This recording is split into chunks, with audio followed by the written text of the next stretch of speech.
episode 6, I was petrified.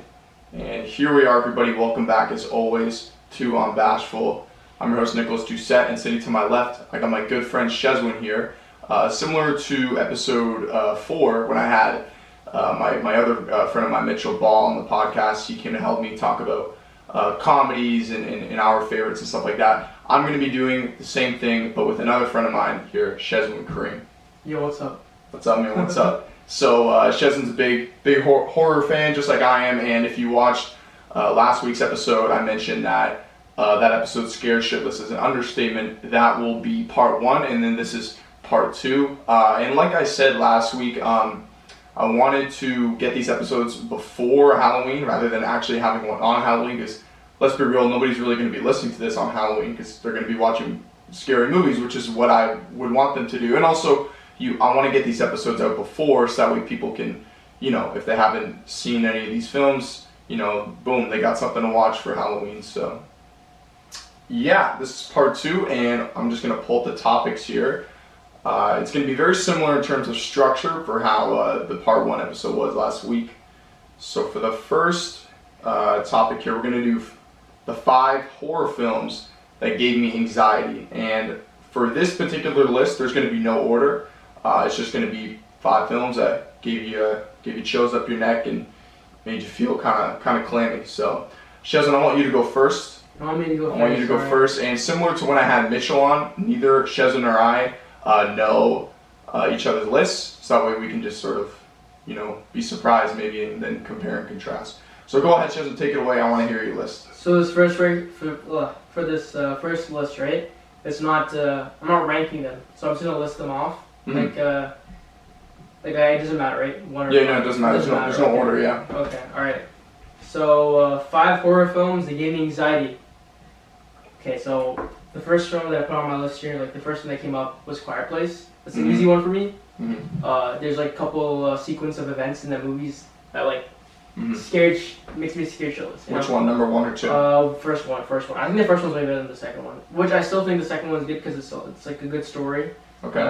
Although I don't like the girl's decision. I do like Cillian Murphy, but the first movie's a better one. The 2 scenes probably is right when Emily Blunt's character is giving birth. That's the scariest scene. I think so. It's just because she's gotta make sure she's quiet. Make sure she's quiet, and no one can usually do that because they're so much pain. Birth, yeah. Exactly. I don't expect anyone to be quiet. No shot. So the second movie I have, which is considered top 5 film, is The Lighthouse, easily. I love that movie.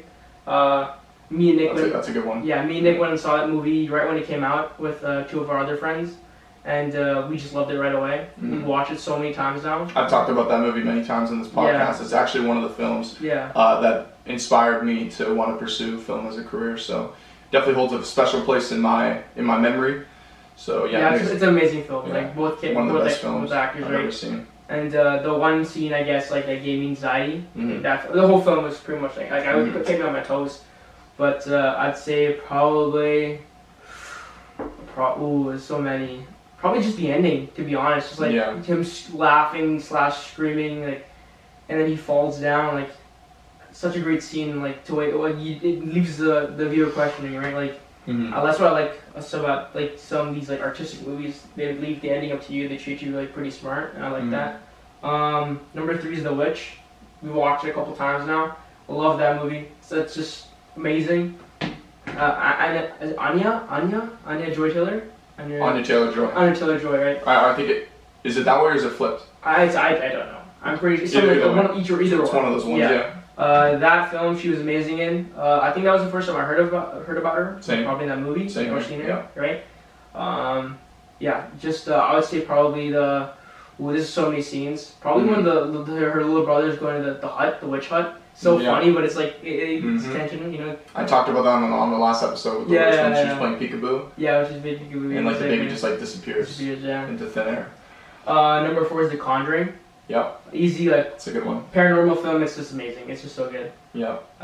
And then for me, it's a classic. I watched this movie a couple times, 4 or 5 times. It's just hard for me to watch it because it just freaks me out because it feels so realistic. and you've obviously heard about it, and so many people talk about it. It's obviously Blair Witch Project. It's the spawn of like found footage films. Like you wanted to watch that yesterday. Yeah, I wanted to watch it yesterday. I was the first movie that like I suggested was that film because I it's hard for me to watch it because it feels so realistic. Just I love the story. The I don't know. No one talked about it ever changing force. You know. I just love that story. I wasn't a fan of the new one, but the old one's much better. Old one's is classic, right? And if without it, we wouldn't see like Paranormal Activity or like. It's probably my favorite found footage film. Now, yesterday we watched REC, which is like a Spanish horror film, found footage film. Essentially, like these people trapped in like a building, and they have to, and they're like documenting their experience, and inside this hotel are people becoming zombies. So it was decent, but I thought it was pretty good for a zombie film. Like I thought it was pretty good. Yeah, I like the little twist at the end. Yeah. So all right, so that's your list. Yeah, that's my list. So just round it up real quick one last time. So Quiet Place, The Lighthouse, The Witch with 2 V's, The Conjuring, and Blair Witch Project. Okay, so I don't have any of those films. Well, I sort of have one of them on my list. So that was pretty interesting. I really don't disagree with any of those picks. But I guess it's my turn to go now. Yeah. So I got A Quiet Place Part 2. Oh yeah, that's a good one. I still don't know if I like that film more than the original. I'd probably give the slight nod to the original. Sorry, by the way, if I'm staring at my phone. It's got my list on the phone. Yeah, same. I got mine. No script here, as always. So yeah, I got A Quiet Place Part 2. And I'd say the part that gave me the most anxiety of that film, and also kind of anger at the same time, was when the little girl essentially decided, you know what, I'm going to go off on my own. And then your question, it's like the girl's death, right? And the whole problem going on with the world is that these creatures, while they're blind, they have very great listening skills. So, if you're deaf and you're roaming around, you're not going to hear yourself stepping on the wrong fucking leaf or rock. And then when you're watching her kind of walk across. By the way, every film we talk about in here, open spoilers. Yeah. Just giving you that warning right now. We're not going to be, no filter, right? Yeah. No filter. When she's walking on the train tracks and the camera like focuses back on her, like after you find out that she's gone, she's left her mother, Emily Blunt's character, and she's just walking on the tracks, and you're, as a viewer, as an audience member, you're just waiting for her to step on like the wrong material or whatever. I haven't liked her since the first. I didn't even like her in the first one that much. I thought she was she's a pretty good actress. So. She's a good actress, yeah, but I just never her character, yeah. I pretty much just cared about Emily Blunt. Yeah. The Drunkard's Instinct. It's kind of odd. I'm biased, so obviously I'm gonna care for them more. But yeah, I wasn't sold on her character. Actually, I'm gonna take it back. While that scene definitely gave me some anxiety, I think the scene that gave me the most anxiety was when they're approaching. Towards the beginning of the film, they're approaching Cillian Murphy's hideout, and the kid steps in the bear trap. Oh yeah. And the mom literally has to cover his mouth. Because of course you step in a bear trap, it fucking hurts. You're gonna want to scream or do something. Right? Yeah. So that was. Dude, if I was that little kid, I don't even know. I don't even know. I'd react the same way he would. Exactly. So, Quiet Place 2. Then I got a movie called Unsane on my list here. Oh, that's a good one. With Claire Foy. Love that film. Essentially, it's about a girl who accidentally gets herself admitted to a mental institution when she doesn't actually have any problems, and then there's a little subplot you learn along the movie that she has a stalker, and he essentially finds out that she's here at this facility, and he pretends to work there, and really fuck that movie. That movie gives me a lot of anxiety. I like it for the technical aspect. Yeah, she's using iPhone, right? That's the whole film. Oh yeah, that's true. That's true. All just iPhones. All iPhone. That's cool. What iPhone would that have been at the time? What? That movie came out 2016, right? 2016, so probably the iPhone, 7 or something? Nah, I think, 8? Maybe the 8s or the 10s, one of those. Yeah, one of those two, yeah. Okay, so up next, I got Us, Jordan. Oh, that's a good one. Jordan Peele film. Love Jordan Peele. I'm really excited to see what he's going to be doing next in terms of directing. Us, essentially, give a short little synopsis about a family, and they're staying at a lake house. And there's a big twist at the beginning of the film when our main character, you're seeing her from when she's younger, she goes missing, but the character that sort of abducts her is a doppelganger of her. It looks exactly like her. And then you find out later in the film that character who then essentially switched with the original young girl has lived her life.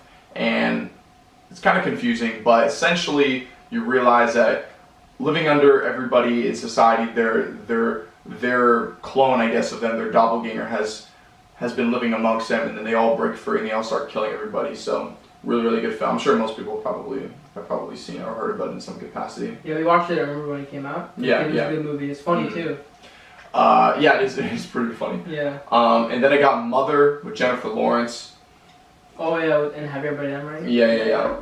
Got that movie. Love that. Yeah, just the whole film. There's really not one moment. It's like, because during the film, like all these random people just start coming over, right? Yeah. It starts with like the couple, the old couple, and then just continues on, and then you have all these fucking strangers essentially. Like picture yourself in her shoes. Your husband's like a writer, and all these people that he knows are just like coming and staying at his house or at your house, and you don't know what to do, right? Because you just got all these random people walking around in your home. So I got Mother. Then I got. What do we Is got it number here? 4 or number 5? That was, Mother was number 4. So number 5 on my list is going to be Get Out, another Jordan Peele film. That was a good one too. That film gives me. That a lot was of his first anxiety. one, right? Yeah. That was his first one. Yeah. So good. That was his directorial debut. Love that film. Just the whole aspect of like you find out what's going on behind this family. Like the daughter's essentially like the abductor, and she's essentially like, you know, what's the word I'm looking, seduces, you know, black men and grooms them, right? Yeah, and grooms them and persuades them to, you know, come over, and then eventually her family does all the evil shit with, you know, switching their brains with old people. Better genetics going on. Yeah, better genetics and stuff like that. So yeah, really fucking creepy. So anyways, that's going to conclude, so I'll round up quickly again. I got Quiet Place Part 2.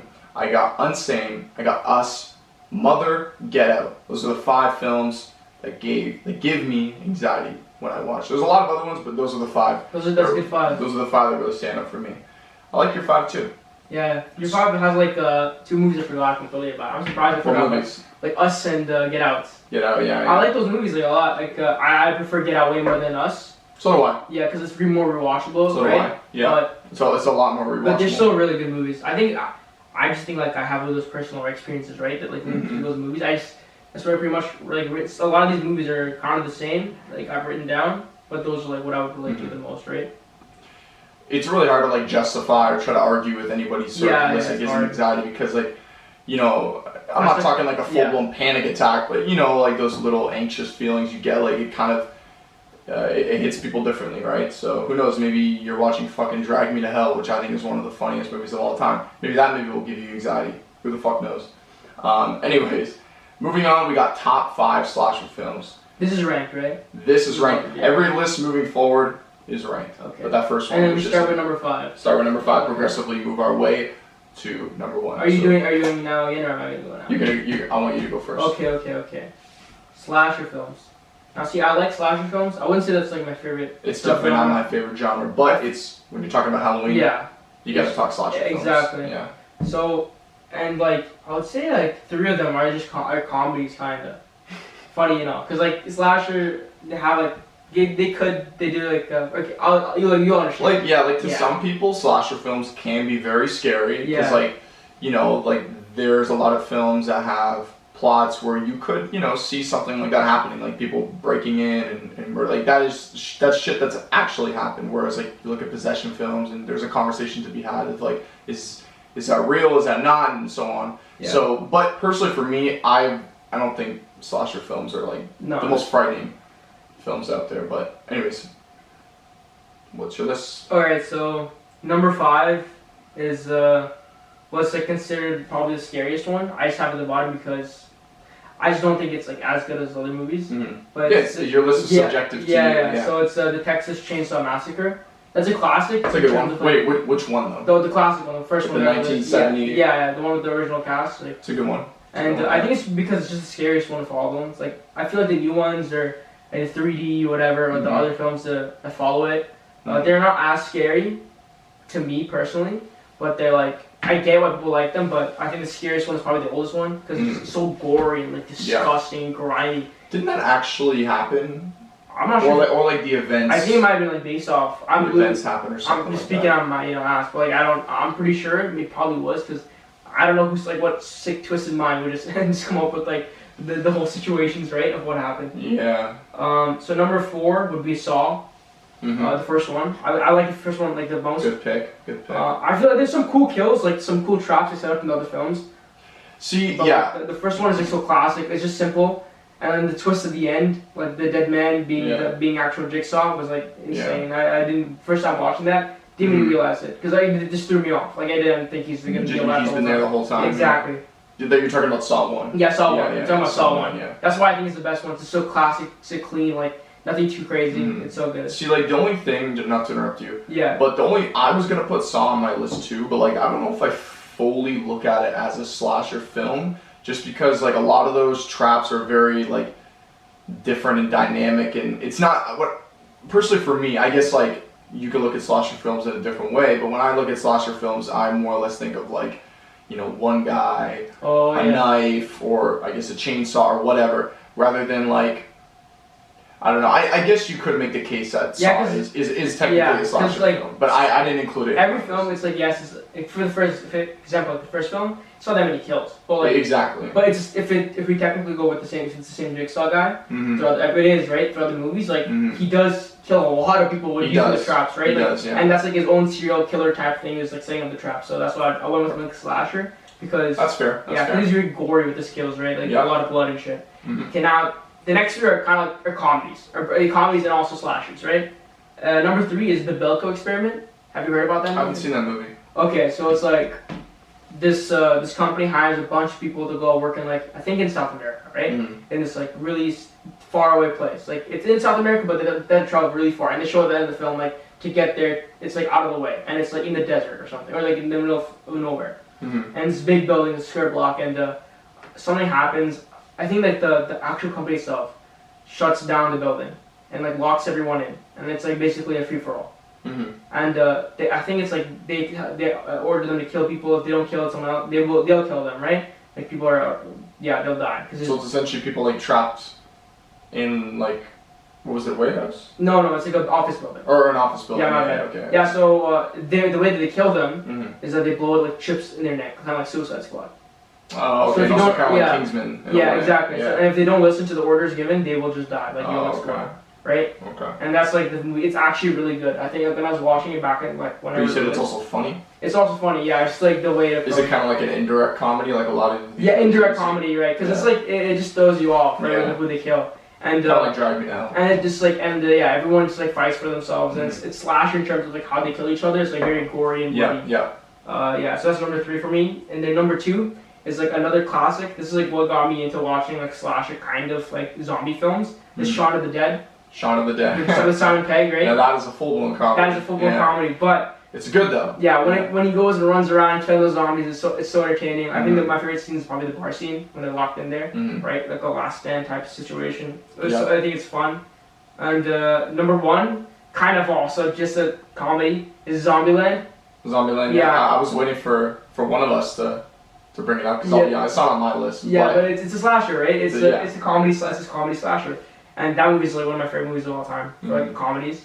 If you just get rid of the whole slasher like subgenre. Yeah, because I mean you could sort of play around with the term slasher, right? Yeah, it doesn't have to be like super fucking scary. Yeah, because I honestly don't find any of the slashers I watch like scary. Not really. Honestly, I find a really hard time just in general watching modern day horror films. Yeah. Scaring God, maybe it's just like we watched that like Malignant, and it was like just terrible. Yeah. With all due respect, because I respect filmmakers, and obviously I have no experience filmmaking yet, so who am I to say? That movie's fucking ass. I hate that movie. I'm sorry, it's just like I was very disappointed with it because I was very excited. You got James Wan directing it, and this guy, his resume speaks for himself. It's so funny. It just it looks like it kind of felt like if Aquaman, right, the movie Aquaman met Conjuring, right? It was just so out of it. Pretty much. Yeah, it just threw me off. So pretty good description. I was super disappointed. As soon as the film started and you see the doctor like, time to cut the cancer out, or whatever the fuck did she say? It was recording. Just to add on to the slasher thingy, these 3 films I wanted to include, but I just don't think they're close to these movies. It's those new movies that came out on Netflix. The Fear Street ones. The Fear Street ones. I actually like them a lot. I thought they're pretty. I like them a lot. Yeah, they got a pretty good rating on Rotten Tomatoes. Yeah, I watched all 3 and it's just good. I thought it was like a solid thing. I might have to give them a try. Then I'm hearing a lot of good reception. They just don't look very interesting to me. It's campy. It looks very It's like campy, yeah. yeah, but maybe I'll give it a try. I'm hearing nothing but good things. Yeah, so. I binge watched all 3, and I thought they're all good. I enjoyed like every single one of them. I think the first one's like the one that I like the most, and the third one's pretty good. That's what I've heard from most people. Actually, no, sorry, it's the second one I like the most. Second one? Because I do like the camp vibe, right? Yeah, so yeah. Do you literally mean like camping, like going like Friday the 13th? The second one is like kind of loosely based off Friday the 13th. Oh, okay. Right? That's what I like the 80s vibe too. So yeah, that's my top 5, and those are honorable. 80s was the decade to birth a lot of great classic horror films. Like Freddy and Freddy, Jason, Michael Myers. Yeah. Okay, so round out your list one more time, real quick. Okay, so number 1, top slasher film is Zombieland. Number 2, Shaun of the Dead. 3 is Belko Experiment. 4 is Saw, and 5 is the Texas Chainsaw Massacre. Okay, good list. So.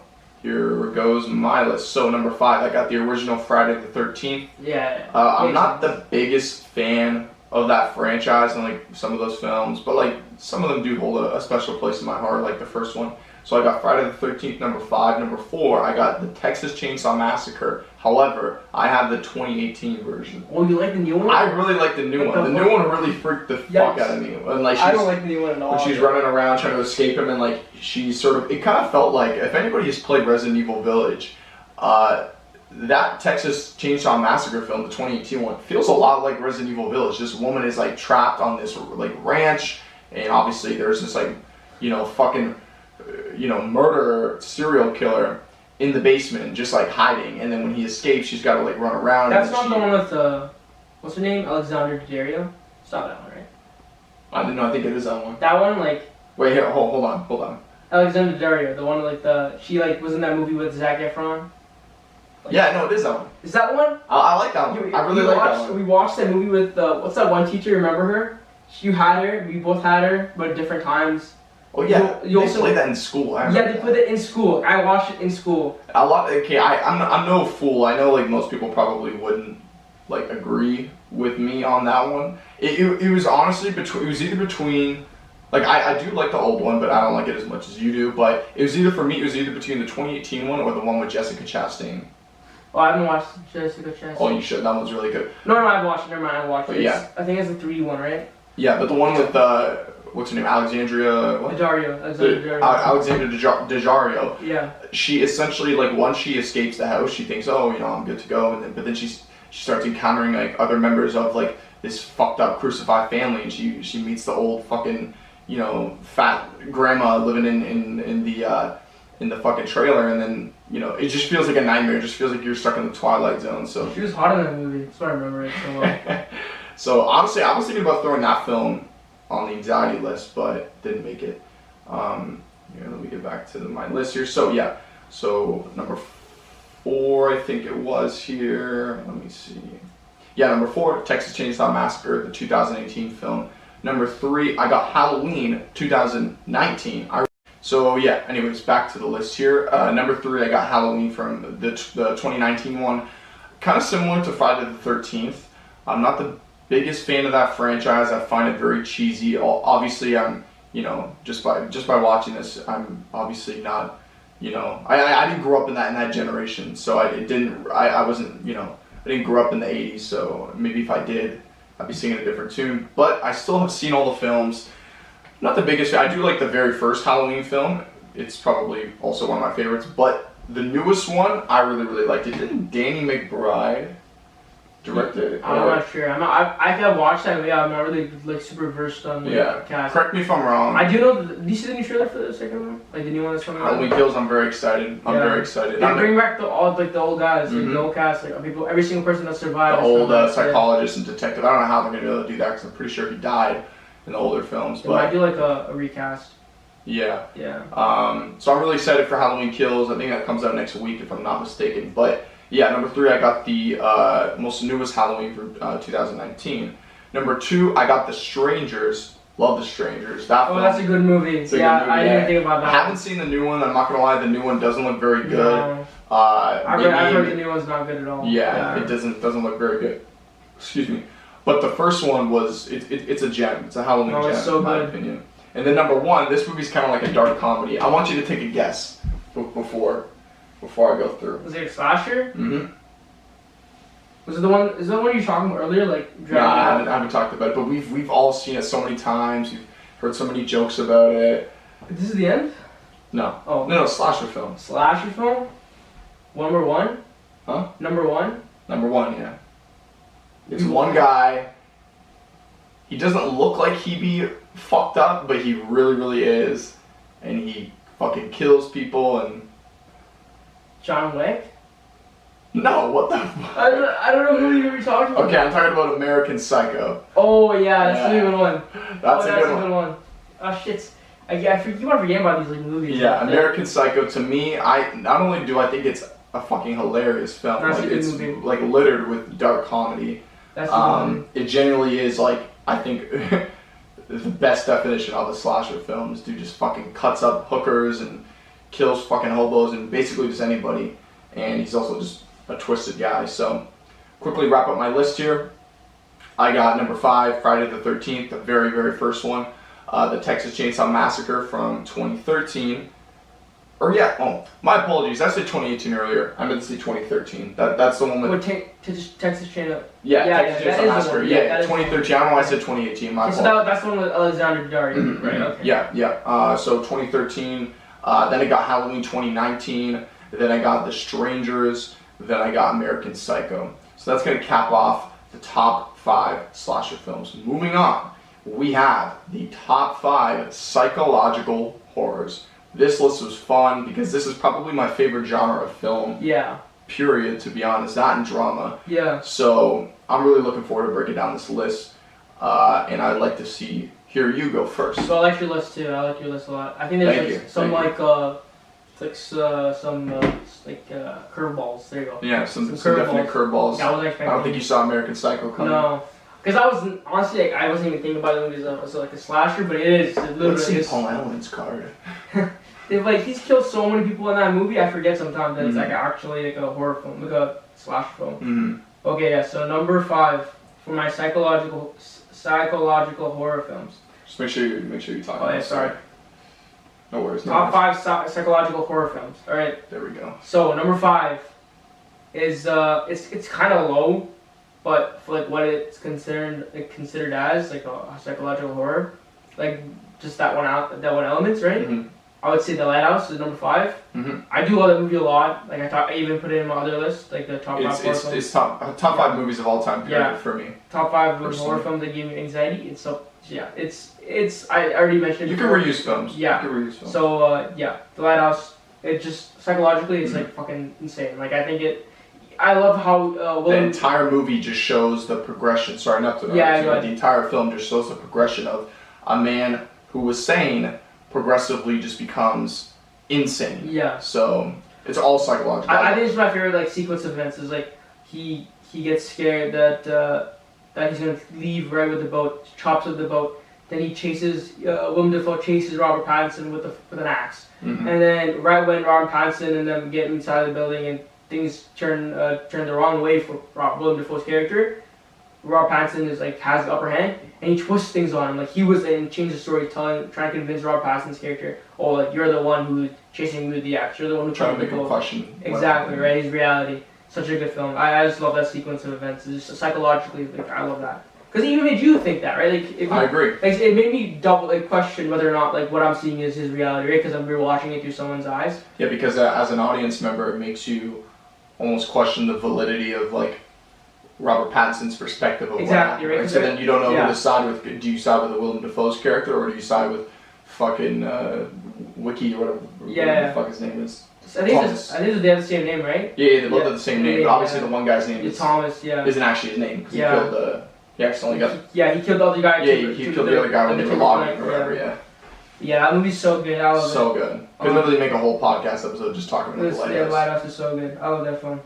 Number 4, Alien. This is an easy one for me. It's a good one. Now, see, I've watched before. I watched it a long time ago, right when I was a kid with my family. Are we talking the first one? Yeah, the first one, the classic, right? And I watched it such a long time ago, and I was like, I always thought it was creepy. It always creeped me out when I was a kid, right? Mm. But I rewatched the whole entire series because I remember I was just on Disney Plus, and I saw like Prometheus and those movies. Such a good movie. Yeah, and I decided to rewatch the whole Alien franchise. Mm-hmm. Now I do think like the Prometheus is okay, but I do think they've gone. I personally really enjoy it. I think it's better than Covenant. Personally. Yeah, I think it's better than Covenant. Yeah. But yeah, like over time, I think the series has gotten worse. But the first Alien, I can agree with that. The first Alien is so good. I think the first one Alien is so good. We just watched The Thing with my friends. Like I think you're supposed to come out that day, but you had school or whatever. But yeah, we watched The Thing, and that was the first time I watched The Thing in like a long time. Like John Carpenter's The Thing. Like, this is my first time I watched it in a while. Gotcha. Again, like I watched that movie when I was a kid. But yeah, two movies. I think they're kind of the same. Like the whole sci-fi, like spacey feeling, right? Yeah. But because you have an alien imposter type thing, right? Because you don't know who's got the alien in them, right? Until it inevitably shows itself. But I think Alien's just a little bit better than. Actually, I'd say they're equal, but I would rather watch. I picked Alien over that movie, and I still over The Thing. Over The Thing, right? Yeah, like we're talking the both first films of first films. I would do that too. The classic scene when they're sitting at the dinner table. Yeah, an alien so and the thing fucking comes out. Like the alien. The xenomorph, I think it's called. Xenomorph, pops out of the fucking chest. And they kind of have the same scene in The Thing, right? With the hand and going to the stomach and getting bitten off. But yeah, like. Two good movies. And number 3, sorry, no, go ahead, what were you saying? No, I was just gonna say that's a really good pick because I wouldn't expect the Alien to be on a psychological horror list. Yeah. But if you really break it down, there is a lot of psychological elements. Yeah, like that goes into that. Keeping on your toes, like this alien's traversing the ship and you don't know where it is, right? Exactly. It's so tiny, but it's so deadly, right? Number 3 is I've only watched the movie because of these YouTubers that me and you both watched, Chris Stuckman, and I've only watched. When I watched this film, I had hopes in it, and it met those hopes. Was The Babadook? I can agree with that. That movie is so good. Okay. I'll be honest. I feel like that film is kind of overrated. Oh no, I like it a lot because it has tones of depression and like storytelling that is like superb. I think it's just great. Yeah. I love it. I like those movies that talk about the personal, like the interpersonal relationship within the child and the mom. Makes you care about the characters. Yeah, exactly. Yeah. I think it's just a fleshed out movie, and that's why it's considered like a top 10 movie for a lot of people, right? I do think it's good. I just think it's slightly overrated. Yeah, slightly overrated. Yeah, I get that. I can understand your points. Because the hype is so much, right? People hype it so much. I do feel that. But I enjoyed what I got from it, and I think it's like top 5 psychological horror films. Good pick for sure. Right. So number 2, it's only because I think I'm still creeped out to watch this movie to this day, and I watched it when I was younger, and it freaked me out. Was The Orphan? I haven't seen that, but I've always like passed by on like platforms and stuff like that. I do want to see it, but I haven't. But I've heard good things. It's a good movie. It's it's just essentially like an old lady is trapped in a young person's body, and wow, that sounds good. Yeah, and then she gets adopted by a family. Like she's an orphan. And you can immediately tell that she's weird, and she gets like this weird relationship with the dad. She I forget there's an actual medical term for this, but she's like wanting to be with the dad, but she's jealous of the mom because they're obviously married. And that's like the whole story, and it's so creepy. It's so like messing with their head. Things she does in that film is so fucked up, like the way she like sabotages the family. Yeah. And yeah, and then number 1 is I think this probably is gonna be on your top 5 maybe is Hannibal. Ooh. Wait, are you talking about? I'm not like Hannibal with like Hannibal Lecter. Yeah, Hannibal Lecter, not the series. Not the Red Dragon. I'm talking about like Hannibal, like the movie. Like the movie, yeah. With Anthony Hopkins. What is it actually called? It's not called Hannibal. No, I think it is called Hannibal. I think it is. There's the two spin-off films. There's 2 spin-off films from the Sounds of the Lambs. I'm pretty sure it's Hannibal. Sounds of the Lambs. I'm bugging, yo. No, but I think there literally is. Yeah, if I'm not mistaken. I think there is a movie called Hannibal. Yeah, no. Or there's a TV show. Sounds of the Lambs. Sounds of the Lambs. Yeah, I don't know why I thought. Well, obviously they both like kind of the main character in the film. Yeah. Kind of, right? Yeah, my bad. But yeah, Sounds of the Lambs. Sounds of the Lambs. Yeah, Sounds of the Lambs, not Hannibal, but the same character. I can't believe I messed that up. But yeah, that movie's so good. Like the whole scene of like, I think that with what's her name again? With Jodie Foster's character. Jodie Foster, yeah. Jodie Foster character in that film. Jodie Foster and Hannibal Lecter. Hannibal Lecter meeting for the first time in that cell scene. So good. So edgy. Everyone's talked about that. If you go on YouTube, you can probably find so many like YouTube videos about it.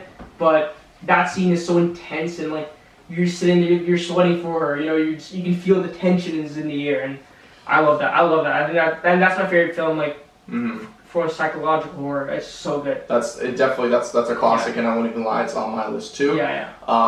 the good thing about the really interesting thing about that film is that the main antagonist, Anthony Hopkins' character, you learn that he was a psychologist. So this guy who was a psychologist who has a great understanding of human beings and behaviors, he then becomes crazy himself. Yeah. It's just like so fucked up, but really interesting at the same time.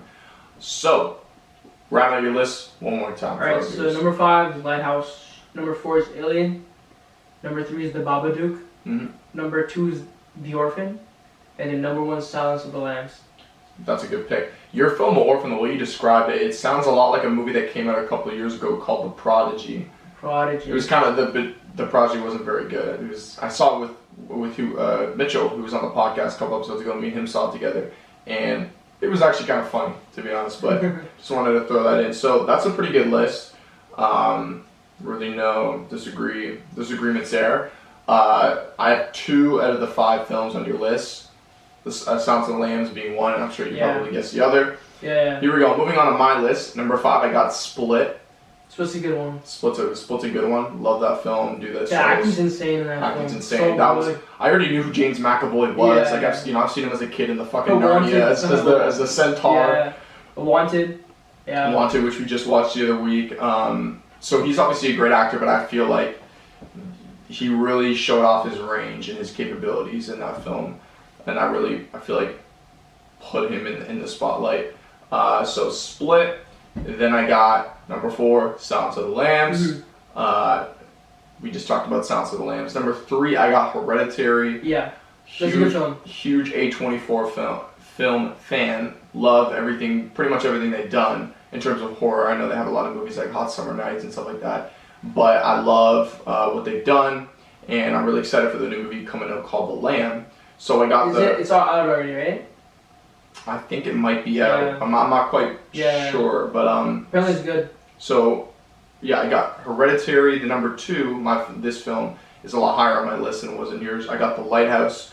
We talked about The Lighthouse. You know, one of the best films of all time in my opinion. And it after watching that film, like to this day, currently right now, I think Robert Pattinson's probably my favorite actor in Hollywood. I think him and probably Leo, I'd say. So, The Lighthouse, the number 1, I got Shutter Island. Speaking of Leo. Oh, that's so good. Shutter Island, one of my favorite Scorsese films. Just to give a short little synopsis of the film, essentially these 2 detectives, I say that in air quotes, are their mission is to go to this this island, this mental institution on Shutter Island, and they're investigating a missing patient. And then you realize throughout the film that there's a big twist at the end that the patient they've been looking for the entire time is the one Detective Teddy Daniels, but he essentially killed his wife when he was an actual cop because his wife killed his kids, and then he essentially, to deal with his pain and his stress, he created this new identity. His original name was Andrew Latis, and then he created this new identity called Teddy Daniels, which is an anagram for Andrew Latis. He just changed the letters from the name around. And the psychologist of Shutter Island basically wanted to make a breakthrough in the psychology industry or whatever, and try this extreme role of foreplay by allowing Andrew Latis' character to live out this fantasy he was living in, to inevitably come to reality and say, okay, this is fucked up, I can't do this anymore. But eventually that doesn't happen, and at the end of the film he goes to get a lobotomy. So that was well put. Yeah, that was a mouthful. Yeah. Tough to explain. There's a lot more that I didn't explain, but it's a really good film. You guys should definitely check it out. So that's number 1 for psychological horrors. So that's going to conclude our third list here. Just to go one more time, I got Split, number 5. Number 4, I got Silence of the Lambs. Number 3, I got Hereditary. Number 2, I got The Lighthouse. Then number 1, I got Shutter Island. Moving on to our final list here to conclude this episode, this is the big one. I say the best for last. Top 5 horror movies of all time. Like, out of all the little subgenres in the scary movie realm, these are the top 5 personally for him and I. So, I'm going to let you go first, and we'll compare and contrast. I'm still impressed the way you described that movie. Shutter Island? Shutter Island? Yeah, like I barely would remember the whole plot like of Lighthouse sometimes. I'm surprised I did that's so pretty, well, that's to be honest with you. I've just seen the movie like 8 times. Yeah. But yeah. I have some honorable mentions, like if that's fine, right? 100%. Go right ahead. So the first honorable mention, it's like for a lot of people, it's kind of disrespectful. This is just a mention. It's not on the list, but it's The Shining. The Shining. Yeah, Shining. See, I enjoy that movie, but I don't know if you're gonna get a lot of people coming after you for that one. The Shining's good, but I don't find it as scary. Whereas like it doesn't impress me as much as like the top 5. I know it's a classic. I know it's the reason like why a lot of movies are the way they are now, right? I get it, but it's not like it doesn't. It's really good. Like I'm not saying it's bad or anything, but I do think the other movies I listed are better. Fair enough. Doctor Sleep. I do enjoy that movie. Damn. It's long though. It's good. I do like Doctor Sleep. It's a long though. It's a long movie. It's very long. And I feel like they cut it back a little bit. It could be actually better. Like if it's just maybe shaved off like 15, 20 minutes. Yeah, it's like 3 hours long. It's so long. Yeah. This is a hard one. What's The Sixth Sense? The Sixth Sense. There you go. That's a good one. That's with Bruce I talked Willis. about that on my last episode. Yeah. I actually enjoyed that movie when I was a kid. It's not as scary looking back now, but I do like the twist and probably my favorite Shyamalan film. Yeah, it is probably mine too as well. Like I think it's pretty good. It's really good. Mm-hmm. Hereditary. I enjoy that movie very much. I know you like it very much. It's probably in your top 5.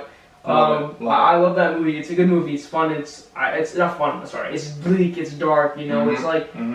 It's not meant to be like insanely frightening, but the story around it, the cult, you know everything it's about it. It's just like eerie. Eerie, exactly. That's why I like it, and that's why some people don't like it as much, right? Is that they don't like it because it's too boring. It's not like other horror movies, but it's really good. I love that film because it constantly keeps you on the edge of your feet. Yeah, because it does. The mother Annie, she's starting to unravel all the secrets that her mother kept from her as she was growing up, and you start to realize that her mom was involved in this fucked up. Like I might even watch it like later today. It's so good. Yeah, like, I might regret not putting it in my top 5. Anyways, Halloween original.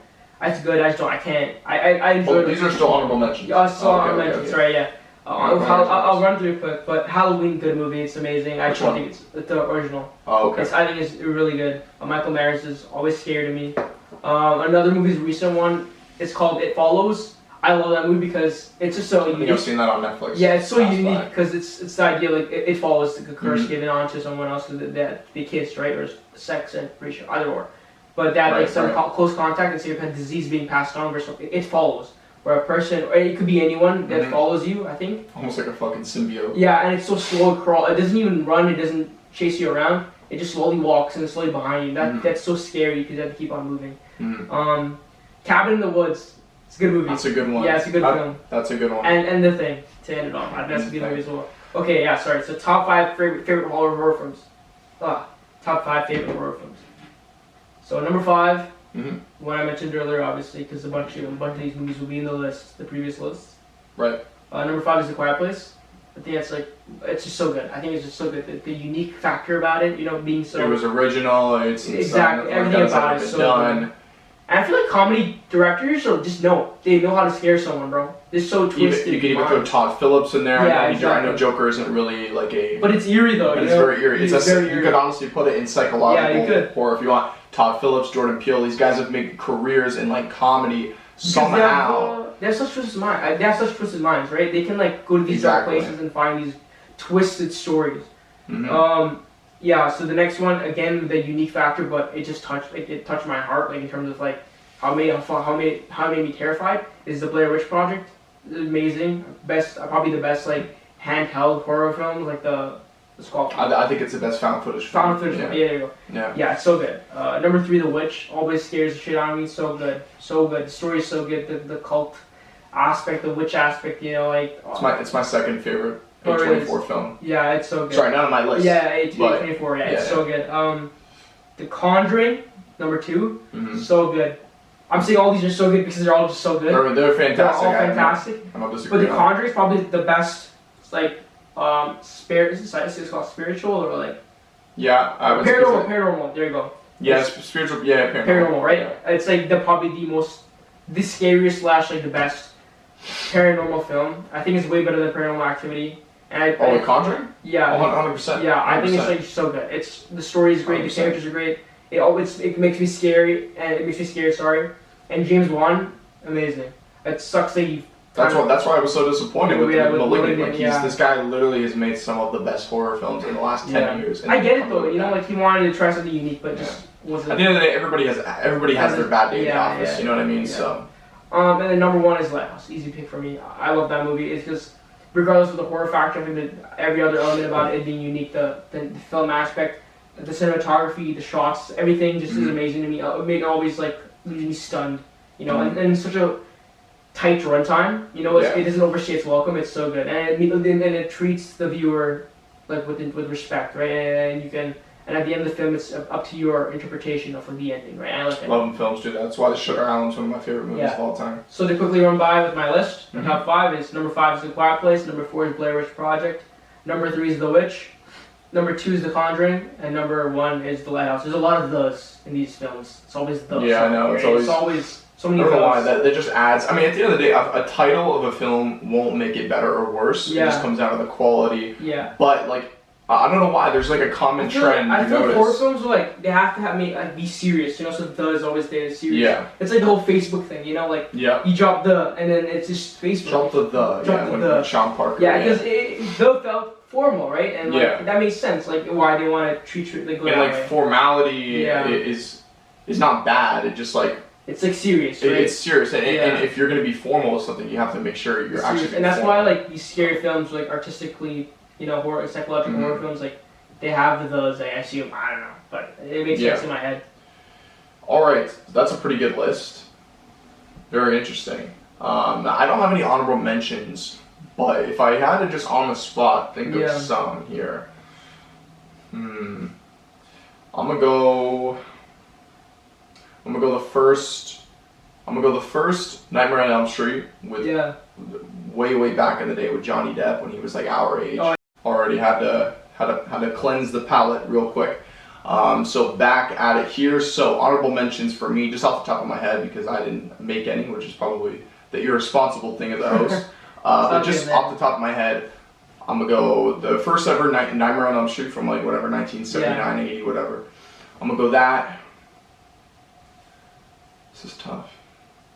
I'd probably also go Cabin in the Woods. Cabin in the Woods. That's just a great film, especially I love that scene when they're going down the elevator and you see all the things that these creatures that they have held captive for these games that they play. Like Cthulhu and shit, zombies. And for all those conspiracy heads out there, I feel like that film was like right up your alley, like government plotting against people. Pretty interesting stuff there. And to throw one more in the basket before I get to my top 5. Let me think here. There's so many good horror films. I'm gonna go Midsummer. Oh, that's a good one. I'm gonna go Midsummer. What a fucked up film. It's fucked up. Talked about that on the last episode. Just a weird film. I think the most bizarre part of that film, like there's a lot of weird stuff, but the most bizarre part of that film is when the girl essentially picks that dude to like lose her virginity to, and they have like their process of doing it in this Midsummer cult is the girl has to like piss in a piss in a cup, or no, sorry, not piss in a cup. She has to like take one of her pubic hairs and put it in his like drink, essentially as like a mating call. Like, that was just so weird. That was so fucked up. But at the end of the day, that's what Ari Aster was going for, and he definitely nailed it. It's a good movie. Great movie. So yeah, honorable mentions: Midsummer, Nightmare on Elm Street, first one, and Cabin in the Woods. All right, so coming to my top 5. I talked about this film last episode. Insidious, the first one. Oh, that's so good. Love Insidious. What's his name? What's the guy's name again with the dad? Like the actor? Yeah. I don't know. I forget. He looks like Will Arnett. He does kind of look like Will Arnett. I always think that's Will Arnett, but it's not. Because they don't sound the same. Like he's even. No, they don't sound the same. He's even in Conjuring too, right? Mm-hmm. You know when you're listening to Will Arnett because of BoJack Horseman and all that stuff. One of my favorite TV series. So good. So good. Yeah. Just like a nice film that, like, me personally, I'm one of those people, like, I like to fall asleep, like, while watching something, right? Kind of like comfort food. You know what I mean? And that's always, like, either that or, like, Family Guy. I shuffle between those two. And I've seen those shows countless times, but I'll just throw on BoJack and just fucking listen to Will Arnett. That show can get deep, though, you know? What's that? That show can get deep. It can get deep. It's a lot of it just resembles, like, self existential crisis. So like, what am I doing? You know what I mean? Yeah, so I think like the twist, right? I'm not gonna say it. We don't have to spoil that, obviously. But no, that's a pretty new. Yeah, don't spoil that. But it's a good show. I think like it's way more than what the surface shows. Yeah, on surface level, you look at it as like Family Guy. Yeah. But it's a lot more. It makes you think a little more critically. Yeah, and it has some relatability. Is that? Relatability. Yeah, that's where. Yeah. It touches your soul. You know, exactly. It's really good. I love that show. Mm-hmm. Talking to Braden about that. Me and Braden talk about that show all the time. So good. The characters obviously are bizarre. You have like but that's like the Mr. Peanut Butter, talking dog, and whatnot. It's just to draw you in, right? And then when you see what's below the surface, you stick around because like there's more, there's substance, there's like character development. It's actually really good. But, absolutely. Go on with your list. Sorry. No worries, man. At the end of the day, it's a podcast. This is long form content, so we go as long as we need to be. So I got Insidious, number 5, number 4. Just talked about this film on the last list. I got Shutter Island.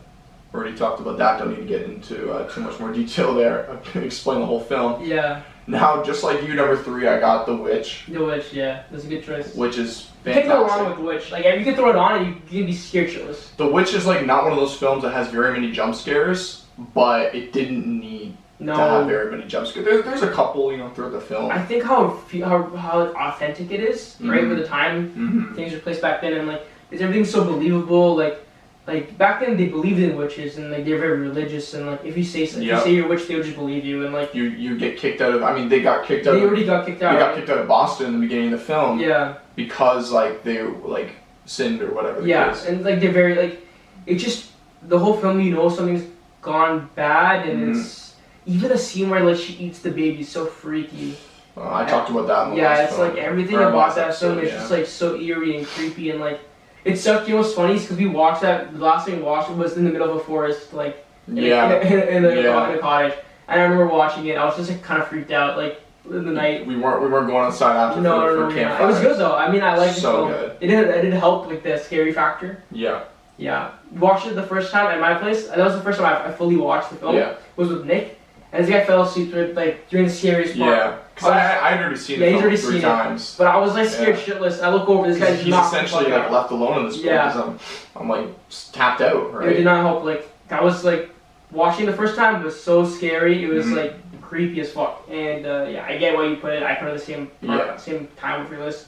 It's absolutely. Good. It's really good. And then just like you, number 2, I got The Conjuring. Yeah. I know this is probably pretty boring. Like we got a lot of the same stuff here. I'll say this: my number 1 is different. I don't have The Lighthouse on my list. I'll just say that. Wait, so you don't have Lighthouse in your top 4? I don't have my Lighthouse in my top 5. But it's in your top overall, like your top. Overall, yeah. Okay, sorry. This is kind of confusing. In terms of pure horror, I don't have The Lighthouse on my list. I get that though. Just film period. Yeah. It's top 5 for sure. Yeah, I get that. But number 2, I got The Conjuring. We don't have to say much about that. Could I guess the first one? No, because you're gonna guess it. Okay, then never mind. You go ahead. You're probably gonna guess it. So number 1, we got Hereditary. Oh yeah. Hereditary. That movie to this day, like I've seen some memes. Like I saw that one meme of the dude crying, and like to the right is like that big paragraph, like, "Bro, Hereditary is one of the most cinematic masterpieces of all time." How could you like? Jokes aside, it genuinely is a fucking masterpiece. No, it's a good movie. Love that film from everybody involved, every actor, actress in it. They all did a phenomenal job. And like every twist and turn was unexpected. Like the kid, the kid dying and shit. Like no, I did not believe that happening because that was. They were hyping up the film, right? For her to be the catalyst, right? Like for her to be like the thing, right? And like for her to be the reason why like everything's going on. But no, like the curveball was insane. Like I was not expecting. There were so many curveballs. You just couldn't see anything coming. No, that's why it's so good. Horror films should have twists, and I do like how in some movies like Malignant had that twist at the end, which like you could. If you weren't paying attention, like.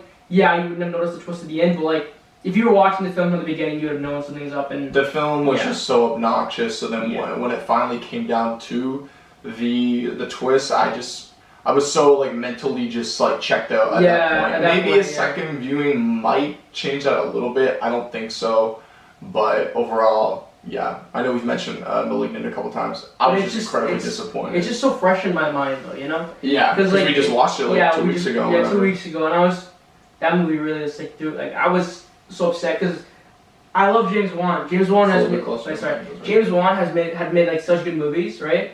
the 1, 2, right? He made Mhm. 1 and 2. He made Aquaman. I would not believe that he would make a film. Yeah, I was without pretty his like both, you know. interested when I heard he was going to be directing. Is he directing the new one as well? Like I Aquaman assume 2? he is because Yeah, like, because you know, of the $1 billion yeah, success literally, yeah, that the literally. film I got. would not leave that franchise if I was Yeah. James Wan. Yeah, so What was I was gonna say. Yeah, by no means are we saying that James Wan is like never gonna make another good film again. We're just like we know he'll probably make another fucking banger at some point or another. We get that, but you know, it's almost like if Christopher Nolan made a really dog shit film, right? Like you can make an argument that he's made some poor films.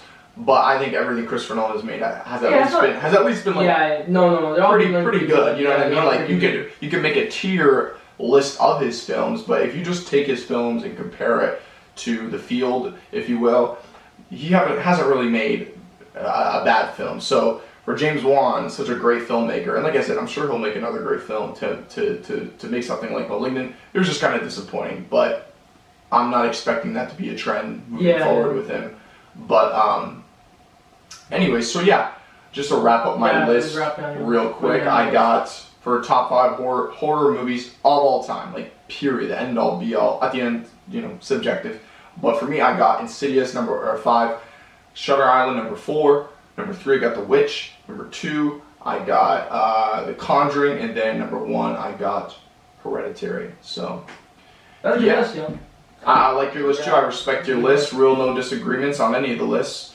And once again, I thought I'd bring Shezwin out here because I know how much he loves. Other films in general. Right? Yeah, he loves. Yeah. And horror films, like I wouldn't say it's like my favorite genre. I would agree with you saying it probably like drama is like my favorite. Drama, psychological, right? Yeah. But I do think like horror films are so good. Like I feel like if you good directors can make a good horror film. I think it's in their blood. That's why James Wan, I think it's an anomaly, but I think he'll bounce back. But yeah, it's like horror films I enjoy. Like it's something that I during the time of the year I can sit down and watch it. Like during the middle of the day I can go watch like every single Paranormal Activity film. It's weird, but it's like I just want to watch the story, right? Because it's an interesting story, regardless of like the horror. It is. We were talking about the arc of the first 4 or 3. Yeah. Very interesting. How that all kind of convolutes and ties together. Exactly. I like the story. If it's like an MCU type situation, the whole they tried it in the Conjuring universe did not work out. I like some of those films. Like I was talking about on episode 5. Like I do really like Annabelle Creation because I like how it ties in with the very beginning of Annabelle with the woman breaking into the house and all that.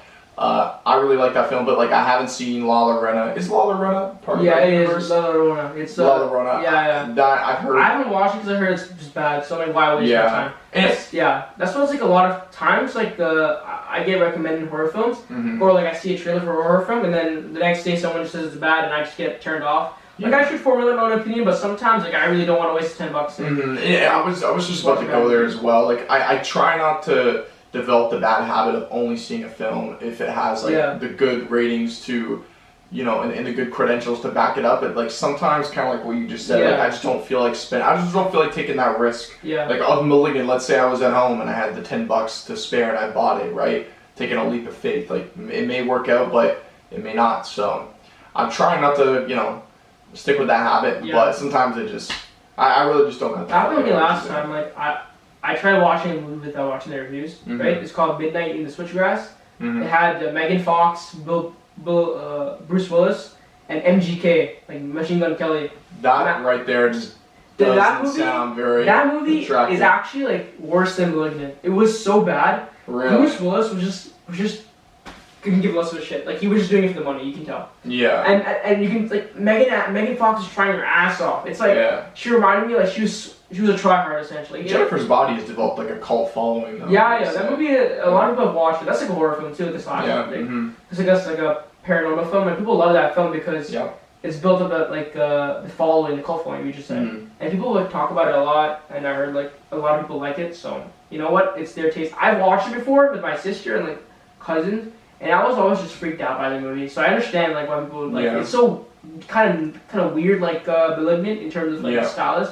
stylistically, and it kind of was kind of a comedy tone. You know, it was kind of funny here and there. Some comedic aspects. Yeah, comedic aspects, right? And I feel like *Malignant* turned into like an action comedy. Then slasher, like yeah. It turned into like a slasher. Yeah, right? Like the well, I don't know. Should we spoil it? Yeah, I don't think anyone can. When like you realize that this person that's been speaking to her in her mind is like this tumor that's like alive essentially, it sort of takes over her body and like just starts fucking kicking ass. It's insane. And like running up the walls and shit, doing backflips. You feel like you're watching a film choreographed by the people part of John Wick. Like it's just like when we watched the film, like I was so surprised that he went that like route with the film because the first part of the film, like some of the shots, like the top down shot when she's going from the bottom floor to the upstairs to the rooms, I thought it was pretty cool. I like that shot. It was cool, but it's like I didn't go to that film expecting that. You know what I mean? So but it is what it is. I feel like James Wan had his fun with the film. Like I feel like he wanted to try a bunch of things. Like he switched with a bunch of